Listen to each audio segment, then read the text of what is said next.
is part 3 for What If Deku was trained by Jason Voorhees. Let's get into it. So in the last part, Deku just went to school for the first time in 11 years. And he just met Bakugo. So Bakugo, the next day, walks up to Deku saying, "How? What happened? How are you alive?" Then Deku answered, "Meet me after school. Come to mine, I'll tell everything." The whole day passes. Deku gets home like an hour before Bakugo comes. So he just eats some food, changes, mends the broken bed, and 1 hour later, Bakugo knocks on the door. Then Deku says, "Oh, I got it, Mum." Deku opens the door, and Bakugo comes in. And Bakugo's mum's there as well. Because Bakugo, Mum wanted to know what happened to Deku as well. So she just tagged along as well. She says, "Hi Bakugo, hi Auntie." She says, "Hi Deku." Bakugo says, "No," Bakugo's mum says, and Bakugo says, "Sup, Deku." So they go in, Deku tells everyone about the story. But he doesn't tell anything about Jason, he just says a friend. Of course, he says everything about Camp Crystal Lake, stuff like that. And they're really shocked that Deku asks, "Can you please keep this a secret?" Then they all say, "Sure." So for the next 2 weeks, everything's just pretty normal till the start of the anime.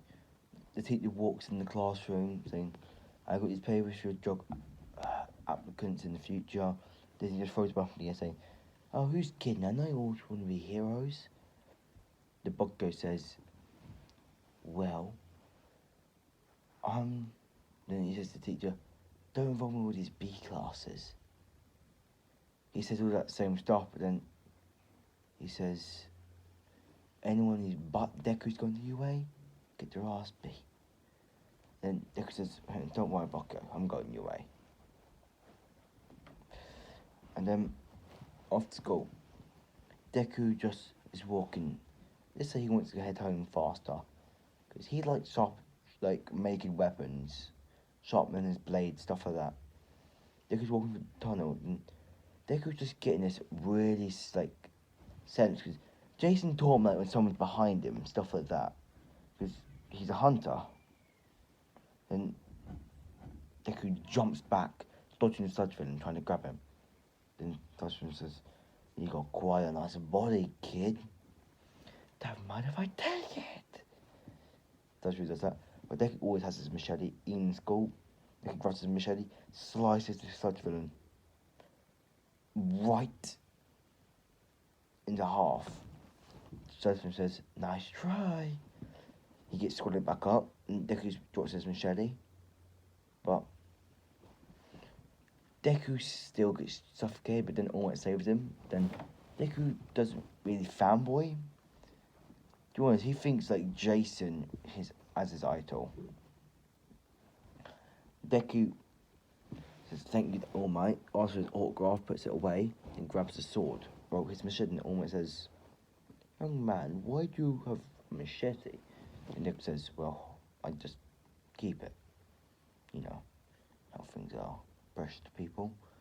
Deku puts it down into his trousers and says, "Goodbye, All Might." This is a goodbye, young man. And Sludge's been captured, but let's say All Might overshot the jump and it fell out. And 20 minutes later, Deku hears a massive explosion.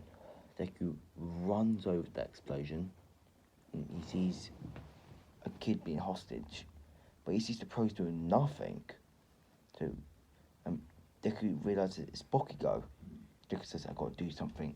Deku runs into an alley and then puts his mask back on, because he always has his mask on. Pulls out his machete. And I'm gonna say Jason taught Deku some skills. Like his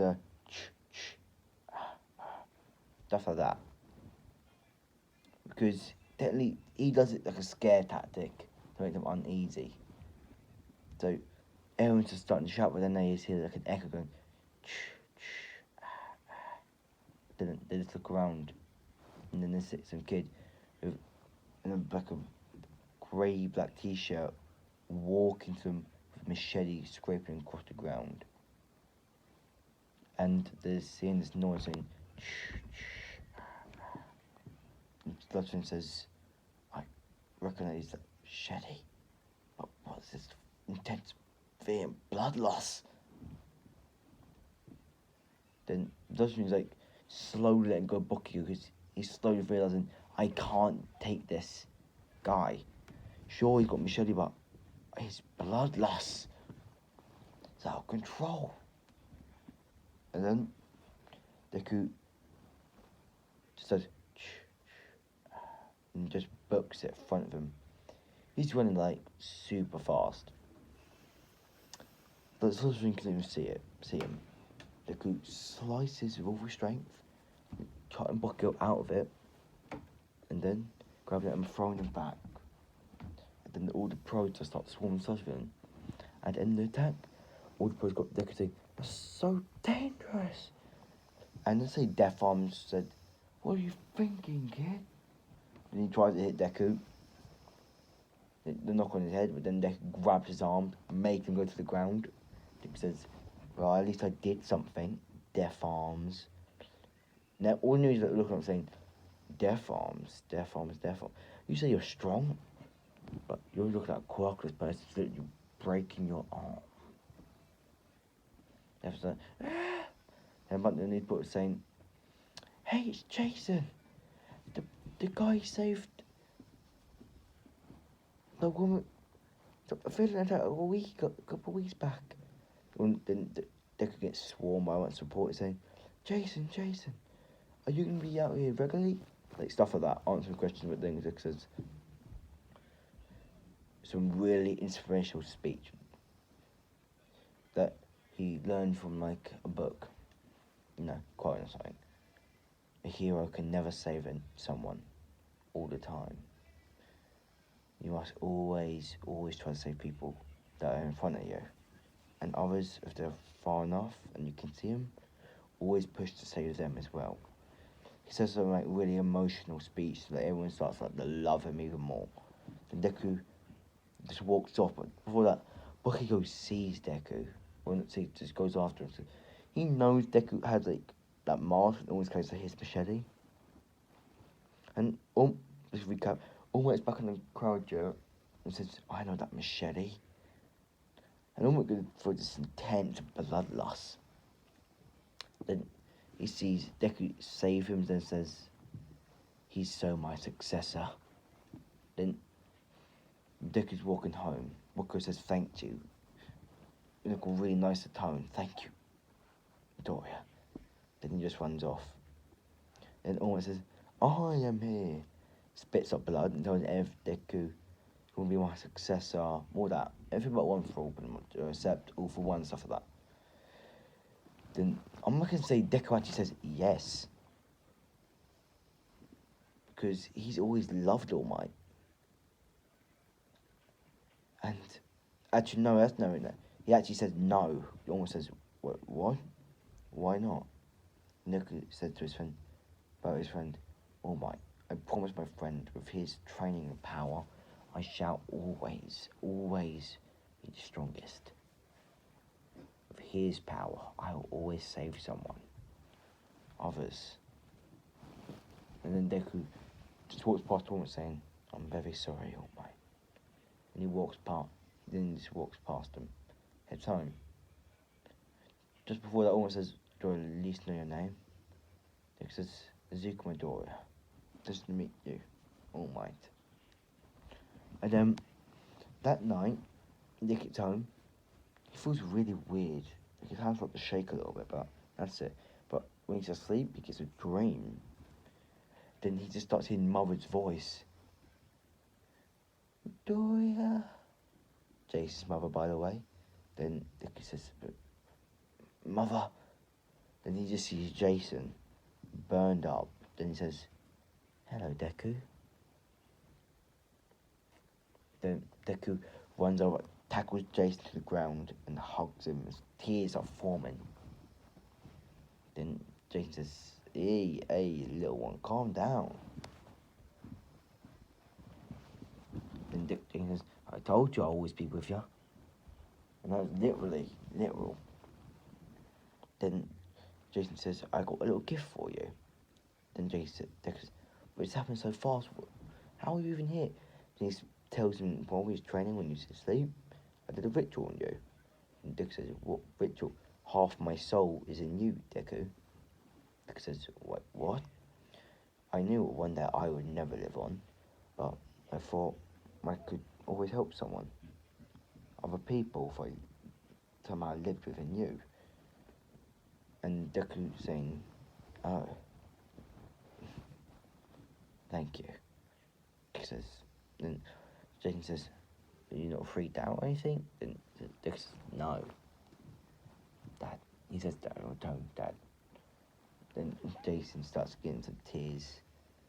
Then he hugs him. It's okay, Deku. The mother walks over, because she's in like a body form right now. She hands Deku like a book. Then Deku says, what's this, Mother? You will love it. It's a trick that Jason's been holding on for a while. He's never known how to use it, so she says, well, I thought you might want to try it out. Then they say, we gotta go now. We'll see you again soon. Deku says, wait. Deku in a cold sweat wakes up, but he feels in his hand a really run down leather book. Then Deku says, no way.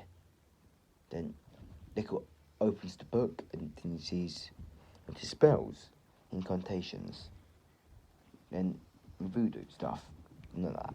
And Deku just goes back to sleep. Then the next morning, Deku opens it up and says, I got to do with this stuff. It's also the summer holidays, by the way. So for the first 2 months, Deku's been doing some voodoo stuff, how to, like, regeneration. And I say pretty good regeneration. I say it's good regeneration. It's like, I say it's good as Michael Myers. Like when Michael got shot 6 times in the head with a revolver, Deku can take 8 shots before actually feel a lot of pain and regeneration, gets overwhelmed. I say get super strength, like more super strength. We're doing like some blood incantations with his own blood. He can lift up a car, tops. Not a car, but for now he can lift up a car. A truck, tops. Then Deku's just another one saying not telekinesis, like what is it? Almost just like telekinesis, like to bring in like his weapon closer to him. Deku learns that, and the 10 months are over. Deku says, "Wow, that went fast."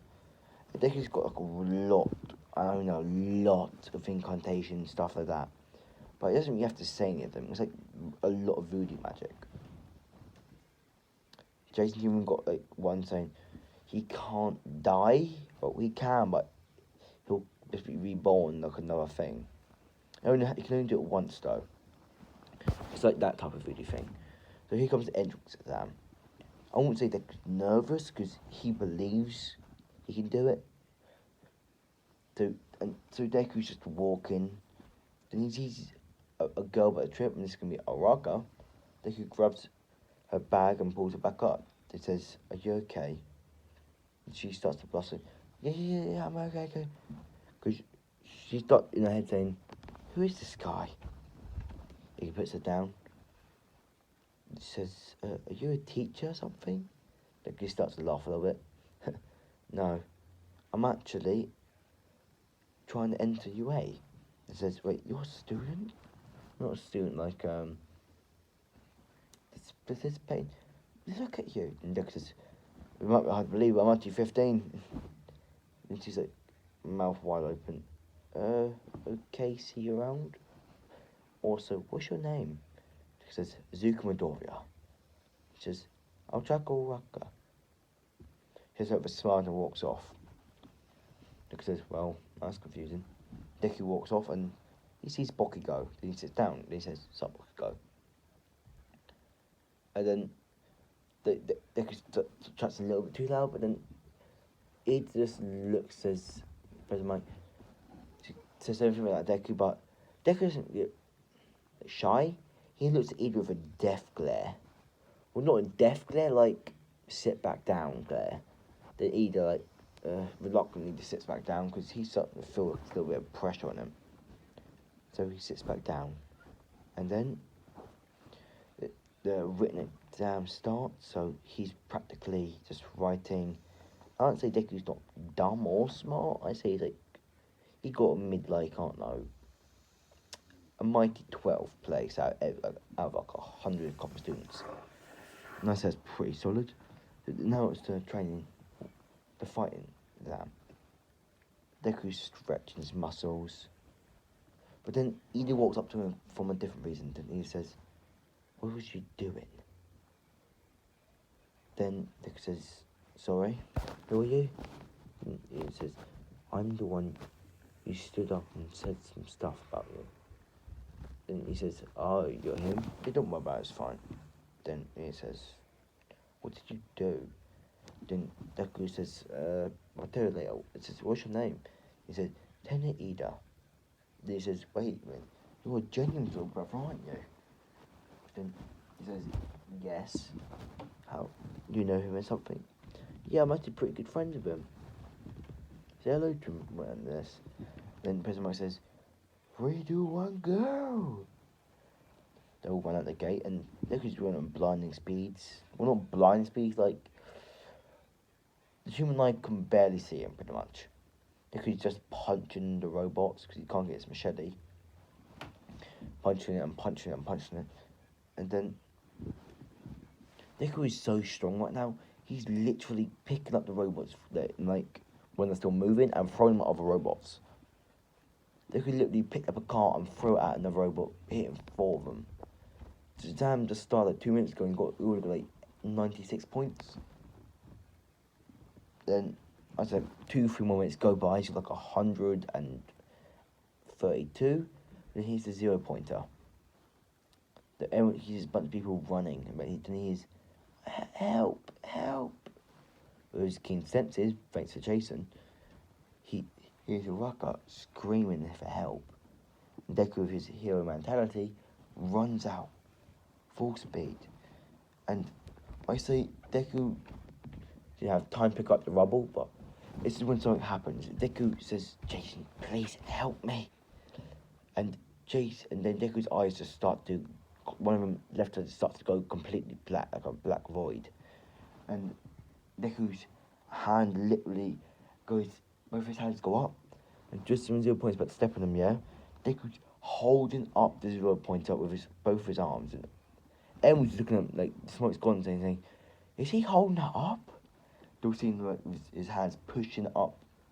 Well, not pushing it up, like, slowly holding it up. They're saying, is he holding the damn robot? Then Deku says, Ida, help! Get the girl out of here! Then Ida, with fear, and gets out of his trance and runs and gets her out, putting the rubble off. But then they're going back to get Deku, but the robot's so much strength and squishes Deku, what they think. But they didn't know Deku punched into the ground with his feet, yeah, the very last step, and went under it. And then the robot got deactivated because they thought they killed student. But Deku on the ground went out bashing through concrete. But then they said, oh, I'm sorry, I couldn't be fast enough. But then he says, then Deku popped out the ground saying, what are you talking about? He just turns around and both everyone just sees him pop out the ground with a dirty wiping t-shirt. That was fun. He says, well, see you guys. And that's the end of exams. It's the end of part 3 for What If Deku was trained by Jason Voorhees. Peace.